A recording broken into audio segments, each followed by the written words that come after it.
Hey Suki, how are you today? I am wonderful. Wonderful. So people are talking about building back better. And I'm a bit puzzled because there's that thing around building back systems or rebuilding systems that were actually showing some fragility and they were not suiting everybody. So between building back better and building something new, I was interested to see from your perspective what you thought about that, basically. Well, we know I have a problem with the word back. I think you have a problem with that too. Yeah. I wouldn't say fragile. I think you're being too nice. Um Fragile is like the nice word. They were just broken. Yeah. You mean you can only look at the world as it is today and look at systems and know that the way the world is functioning is broken. It was broken before, which is why it's taken a pandemic a very short period of time to basically break a whole bunch of societies. If Mm, your if your society is functioning mm, relatively well, it would not have taken less than 6 months to break your economy because of a pandemic. It should have been able to still function, but because you're still stuck in a way of doing things that was not allowing for the fluidity of change to happen, you were mm. stuck. Because you have a system which is built on, especially here in the UK, it's a service industry. It was surviving because people were going out and spending money. It was like capitalism to the worst extreme. You can have Mm. capitalism that works in a way where it is actually enabling everybody to have a piece of the pie, but when it is clearly focused on a very small number of people getting that pie, it's Or going to others, or others yeah, getting into debt. you have more Mm, consumers that are not actually being able to do anything. There's no generational wealth being created for 98% of the population. It's going to mm, break, of course it mm, is, and it just mm. took something like a pandemic. And granted, yeah, it was really it well is really Yeah. huge. It doesn't matter. You should at least have been able to float along with at least 50% of your economy being fine. But now you Mm. just decimated all of the people that are out of work because the parts of the industries that had to close were service, because that's what your economy is floating on. So tell So who me wants from to build from back? yes. So just Build to give back just is wrong. Back, who wants to go back? Why do you want to go back for something where that wasn't working? yeah. It just, when people say back to normal, build better, Who's build normal? back, Who's normal is it's it? like, Yeah. yeah, Mm, defined normal? Who mm. defined that? Normal, that's a bar that's set by, I'm gonna have to say it again. Average white 50-year-old guy. That's Yeah. considered the Who's norm. not, yeah, I'm who's not like, listening? Okay. hello. So So Suki, it's tell one me of those what things. give us a one liner about what's your area of influence? So my background is competitive and strategic intelligence, Yeah. and a lot of people think that's just to do with competition, but it's not. It's a lot of different things. It's sort of risk analysis. It is, as well as capturing information. Basically, I'm just like an information capturer. And then I kind of let it spin around in my head a little bit and talk to other people and make some sense of it, look out there and think of the possibilities, Yeah. and then give people recommendations and potential actionable things they can do. And So it that's can you can do that analysis in various sectors, and I know that yeah, you're I active in I'm different sectors. yeah, I'm not any I'm not beholden to one sector. I'm pretty much what you would call a generalist specialist or a specialist generalist, depending Mm. on the way you want to look at it. But my specialty is being able to analyze information from lots of different industries and sectors and provide actionable results. So So what I like about your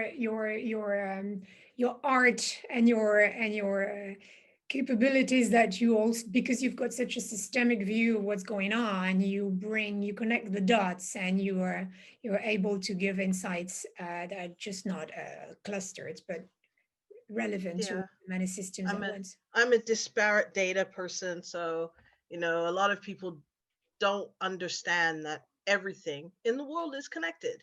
Mm. And they always want to segment. Everybody thinks, oh, if you work in technology, then you have nothing to do with, marketing. Food. Well, Yeah, yeah. food. They don't really think about that. And it's like, Or safety well, and security. everybody Yeah. thinks that technology is new, and I'm going, no, technology isn't new. It's like, how do you think they made the first cars? It was on, it was Ford. Yeah, they had, Oh, that yeah. nice little production line. They moved them along. It's like Oh, that's it's I don't know. People, the word technology is new, but the actual concept, what technology does, is not new.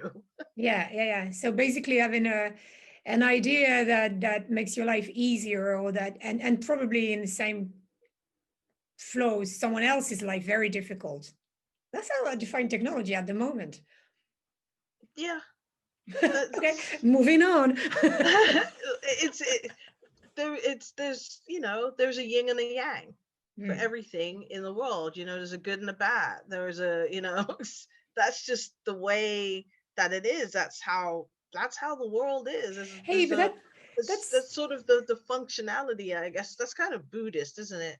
I don't know. And That I'm sounds very not. dichotomized to me. If you say you are someone as to build something new, you might need to consider different areas and build them together. And then you talk to me about yin and yang. So that sounds to me like either or. I thought I would find you somewhere in the snow. I want yin and the yang together. but you have to recognize that there are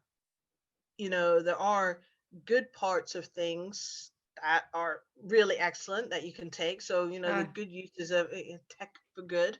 mhm. I hate that term too. Buzzword. Okay. Yeah, buzz phrase, and then it's not tech for bad, but it is that tech for good can also be used in a bad way. So when you're looking at, say, data, you're looking at surveillance Yeah. technology. Yeah. I mean, when you say surveillance technology, it seems really has a negative connotation. But if you're looking at it in regards to how it's providing safety at, say, an airport to catch terrorists, surveillance technology is tech for good, right? If you're Mm. looking at it as surveillance technology as it's just in a plaza in King's Cross station, or or just King's Cross in front of King's Cross station, it's Mm. like, that's really surveillance capitalism working Yeah. in a Mm. way to monitor your average person. And then it's something what you also have to understand is some people have tell you the word protection, for instance, well, they actually Yeah, mean surveillance. And exactly. so we And need it to is understand, if we want to build a new future, we need to understand what is behind all these concepts. the definitions of the terms that we use have never been solidified. Mhm. It's like they've always been somewhat ambiguous. Like with Mm. technology, it's like, yeah, you have technology, but then you have all of these new words and terminology coming in, and they're always really ambiguous. People don't know what AI is. They don't know the difference between AI and robots. you know, it's synonymous. People That's my robot. interchange them. Yeah, but people interchange them all the time, Yeah, and yeah, they yeah, don't yeah, realize yeah. that they are different. They don't know the difference between VR and AR. They Mm. don't they don't understand that. They just think, oh, virtual reality, yeah, it's all of them. There's a difference between virtual reality, between holograms, between artificial, The so many promises different. of it, yeah, the promises of it and Yes, what is actually being done today, which sometimes exactly. might be less sexy. Yeah. Yep, they So don't let me understand. deep tell me, learning, tell machine me, learning. it's, we can go on. But I mean, it's true. It's like there are all these definitions, and I'm specifically just talking about tech because we don't even want to talk about finance. People don't, when you say fiat, people don't know what that means. They think they're talking about a car. It's like, Yeah. no, that's actually the monetary system. And when you say, challenger bank, people, they don't understand that. When you say a challenger bank, people think you mean cryptocurrency. Then Mm. they don't know what cryptocurrency is. And when you say cryptocurrency and say Bitcoin, they think everything is a Bitcoin. And what, yeah, Yeah, and they and don't then what is the know. Bitcoin actually? Yeah, and they So, don't so what, understand those differences. So there's so, all this mm, out there. People don't know what's going on. They don't know so what it means. what I hear from you is before we even talk about building back better and or building anew, there is a bit of a let's take a break here and looking at what was before us, what was really serving people, who was it not serving, and then before we rush into something new and after lockdown, whatever that's going to look like, it's really pay attention to all these terms and all these things and just really wondering what does it mean? What do I need to know? What do I need to notice? Is it People keep saying this is like the great reset. And I think reset is the wrong word, but for all intents and purposes, let's just go with reset. Okay, mm, it's a reset. It is the time where there is a little bit of the ability to stop yeah. and to actually define what how the world can move forward to be Mm, better for everybody. But the mm, problem is the people that have the ability to stop and to take that time are the people that essentially broke it in the first place. and and yeah. and built it in such a way. They're the ones that hold the power because they're the ones that hold the purse strings, because they're also the ones that have the ability to stop and to still Mm. exist without having to move. So what do They we do? have that. What do we do? So that's the big question, because the people that have to actually still keep functioning are the ones that it's affected the worst, are the Yeah, ones that it will continue to affect, because they are the ones that died the most. They're the ones that are the haven't got the people that luxury are to in pause. those service industries that Mm. are serving the people that have the power to Yeah, make the changes. And it yeah. shouldn't be about the people that currently have the power or previously had the power to make the changes. It should be them willing to acquiesce some of their power and saying, you know what, we understand, we have done this. We are now saying to you, we want to make this different. And they need to be able to have the ability to step back and to give some of that power. But Mm. people don't like to give power, which is why, as we see in the US, people, he doesn't like to give up the power. He's going to go until there is essentially somebody dragging him out. Mm. And I don't know what the big how that's going to happen, but I know for a lot of places in the world you can see shifts happening, but you also see the pushback with people saying, "Oh, well, why do I have to be so PC?" I guess you could call it the anti-PC movement, the anti woke agenda. Mm. and it's like, I'm not really happy with the term woke, but I never Mm. have been really happy with that term, because I'm just like, but then again, I'm a child of a mother who was a big Marcus Garvey person, so I didn't really, So I Suki, was always kind of a little bit of a revolutionary.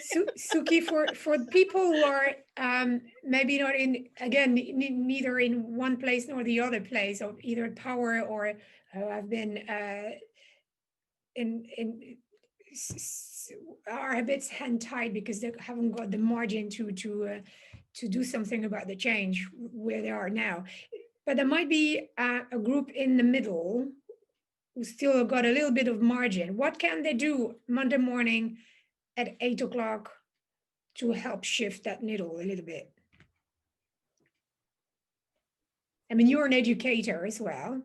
I'm What do not you an do? educator. Well, you educate in your public speaking, in your when you convene people, you put you create some large insights. What do you do at 8 o'clock Monday morning? Or would you suggest someone does at 8 o'clock some Monday morning to help?